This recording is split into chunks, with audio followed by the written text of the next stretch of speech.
నమస్తే అందరికీ. GIS in Telugu YouTube ఛానల్కి స్వాగతం. ఈ రోజు ఈ ఎక్సర్సైజ్లో మనం వర్టిసెస్ 2 లేయర్ని ఎలా చేయడం అనేది నేర్చుకుందాం. ఇక్కడ నా దగ్గర ఒక పాలిగాన్ డేటా లేయర్ ఉంది. ఇప్పుడు నేను పాలిగాన్ లేయర్ని సెలెక్ట్ చేసి మీకు వర్టిసెస్ ఎలా ఉన్నాయో చూపిస్తాను. చూడండి, పాలిగాన్స్కి సంబంధించిన వర్టిసెస్ అన్నీగా కనిపిస్తున్నాయి.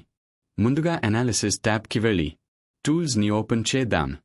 ఆ తరువాత డేటా మేనేజ్మెంట్ టూల్స్ లోకి వెళ్ళి ఫీచర్స్ అన్న కేటగిరీలో ఉన్న ఫీచర్ వర్టిసెస్ టు పాయింట్స్ ఆప్షన్ని సెలెక్ట్ చేయండి. ఇప్పుడు ఇన్పుట్ పాలిగాన్ ఫీచర్గా మన పాలిగాన్ లేయర్ను సెలెక్ట్ చేయండి. అవుట్పుట్ను నేను అదే లొకేషన్లోనే సేవ్ చేస్తున్నాను. ఇక్కడ పాయింట్ టైప్ అనే చోట కొన్ని ఆప్షన్స్ కనిపిస్తున్నాయి. మనకి తగినన్ని సెలెక్ట్ చేయాలి. నాకు అయితే అన్ని వర్టిసెస్ పాయింట్స్ కావాలి. అందుకే నేను ఇక్కడ ఆల్ వర్టిసెస్ అనేని సెలెక్ట్ చేస్తున్నాను. అన్ని సెట్టింగ్స్ కంప్లీట్ అయ్యాక రన్ పై క్లిక్ చేయండి. ఇలా చేసిన వెంటనే మీ అవుట్పుట్ పాయింట్స్ ఫీచర్ ఆటోమేటిక్గా టేబుల్ ఆఫ్ కంటెంట్స్లో యాడ్ అవుతుంది. చూడండి, ఇప్పుడు నేను పాలిగాన్ను ఆఫ్ చేస్తున్నాను. దాంతో మనకు పాయింట్స్ మాత్రమే క్లియర్గా కనిపిస్తాయి. ఇలా మనం వర్టిసెస్ను పాయింట్స్గా కన్వర్ట్ చేస్తాం.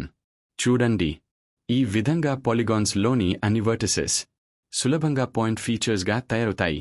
ఈ వీడియో మీకు ఉపయోగపడిందని అనుకుంటే దయచేసి లైక్, షేర్, సబ్స్క్రైబ్ చేయండి.